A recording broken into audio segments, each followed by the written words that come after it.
In this video, we present EcoVibWood, a triboelectric nano-generator-based plywood vibration sensor built with eco-friendly sensing layers. It also includes a spring-based protective mechanism made from bamboo that keeps the sensor working even when a screw causes the electrodes to short-circuit. Tongue-based plywood vibration sensors are widely used in smart indoor environments, turning everyday furniture and home infrastructure into systems capable of detecting user activities. However, they come with two key challenges. First, the current designs rely on copper electrodes and PTFE films, which can harm the environment at the end of their life. When these materials are discarded through landfilling or incineration, copper can disrupt soil and aquatic ecosystems, while burning PTFE can release persistent toxic byproducts that are difficult to remove from the atmosphere. Second, current switch networks rely on manual isolation when electrodes become short-circuited. Although this works, it interrupts the workflow, adds extra effort, and increases the risk of failure when switches are missed. To identify eco-friendly alternatives for the sensor layers, we ran a set of experiments using commercially available materials that avoid harmful byproducts.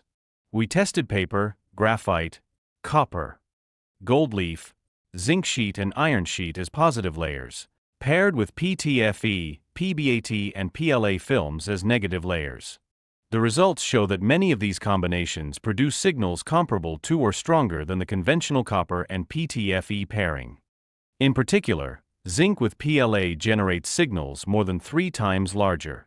Even lower performing combinations, such as graphite with PBAT, still maintain a sufficiently high signal-to-noise ratio for activity recognition. So we used them in our prototype and evaluation.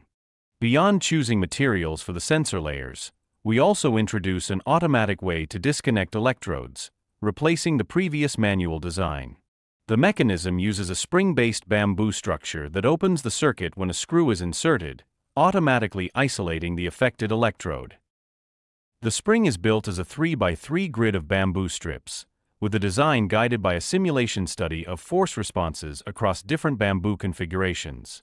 Because the entire mechanism is made from wood and bamboo, it stays aligned with the environmental goals of the sensing layers.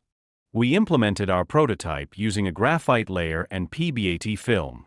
To make the graphite layer, we mixed graphite powder with sticky rice paste, then spread the mixture onto a plywood substrate and let it air dry.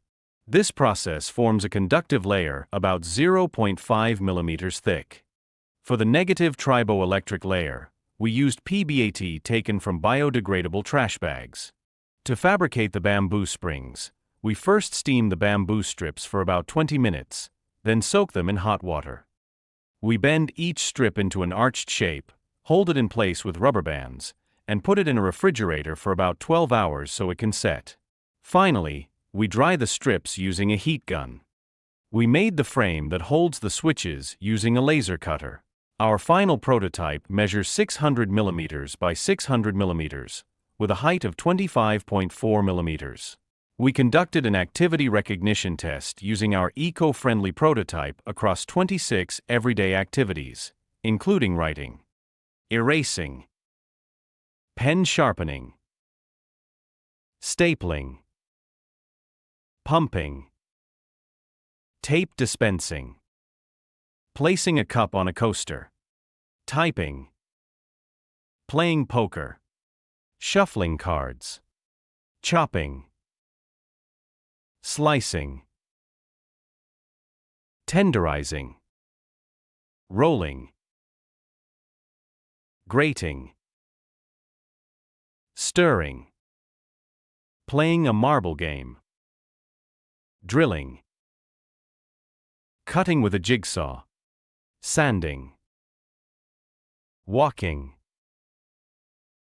doing push-ups, vacuuming, using a coffee machine, boiling water, and playing music through a speaker. The prototype achieved a recognition accuracy of 83.3% with a random forest classifier and 94.7% with a CNN. This shows that sustainable materials can support reliable activity recognition. For more details, please read our paper. Thanks for watching.